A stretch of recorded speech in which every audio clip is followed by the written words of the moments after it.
Hello everyone, welcome back on my YouTube channel. Abundance की प्यार और खुशियों भरी दुनिया में आपका स्वागत है। जो आज की कहानी है वो आपको बताएगी कि कैसे मुश्किल के टाइम में अगर आप शांत मन से और सही डिसीजन लेते हो, अपने माइंड को यूज़ करते हो, तो आपको उस वक्त भी कोई ना कोई सॉल्यूशन मिल जाएगा। तो आज की कहानी हमें वही बताएगी। कहानी शुरू करने से पहले थैंक यू बोल देते हैं यूनिवर्स को। आजकल ठंड बहुत है ना, तो थैंक यू बोलते हैं उन सब चीज़ों को जिनसे आज तक हमें गर्माहट मिली है। तो बचपन से लेके आज तक मैंने जो भी स्वेटर्स पहनी हैं, जो भी मैंने कंबल ओढ़े हैं, रजाई ओढ़ी है, जैकेट पहनी है, हुड पहने हैं, थर्मल वियर पहने हैं, हीटर सेका है, आग सेकी है, अंगीठी सेकी है, गर्म पानी जो भी यूज़ किया है, उसके लिए universe thank you thank you thank you. आपका दिल से शुक्रिया शुक्रिया शुक्रिया प्यारे universe. Thank you thank you thank you universe, उन सभी चीज़ों का जिन्होंने मुझे, मेरे शरीर को गर्माहट दी है। तो अब कहानी शुरू करते हैं। कहानी है एक साहूकार की और एक किसान और उसकी बेटी की। होता ये है कि किसान ने साहूकार से कर्ज लिया होता है। कर्ज लाखों में होता है।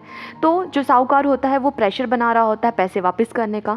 तो जो किसान होता है उसके पास पैसे होते नहीं हैं। तो साहूकार एक डील रखता है कि अपनी बेटी की शादी मुझसे करवा दो तो मैं तुम्हारा कर्जा माफ़ कर दूंगा। अब साहूकार होता है 60 साल का, बेटी होती है 20 साल की।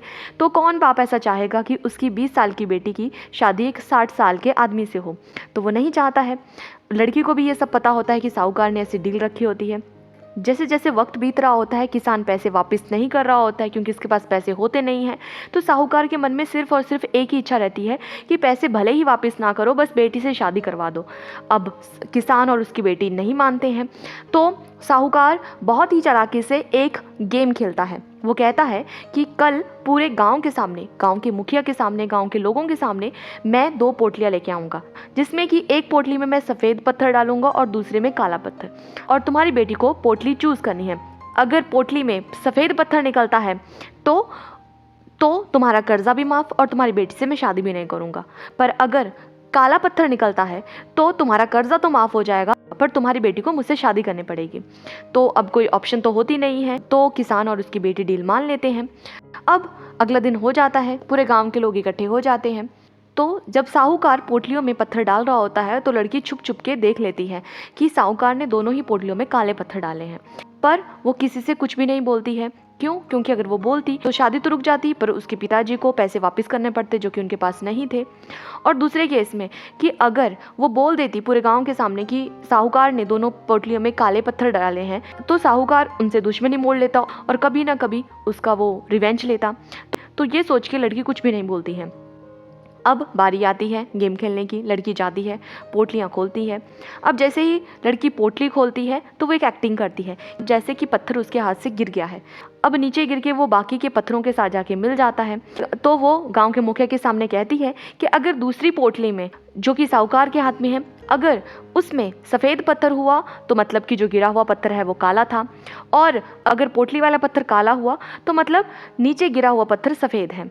तो जब वो दूसरी पोटली खोलती है तो उसमें निकलता है काला पत्थर, और इसी के साथ ही शादी भी बच जाती है और कर्ज भी माफ़ हो जाता है। तो ये कहानी हमें ये सिखाती है कि लड़की ने मुश्किल के समय में, जब उसकी पूरी ज़िंदगी दांव पे लगी हुई थी, उसको ज़बरदस्ती शादी करनी पड़ती साहूकार से, तो वहाँ पे वो शांत होके दिमाग यूज़ करती है। और दिमाग इस तरह से यूज़ करती है कि सांप भी मर जाए और लाठी भी ना टूटे। तो वो बहुत ही चालाकी से अपना दिमाग उस वक्त यूज़ करती है।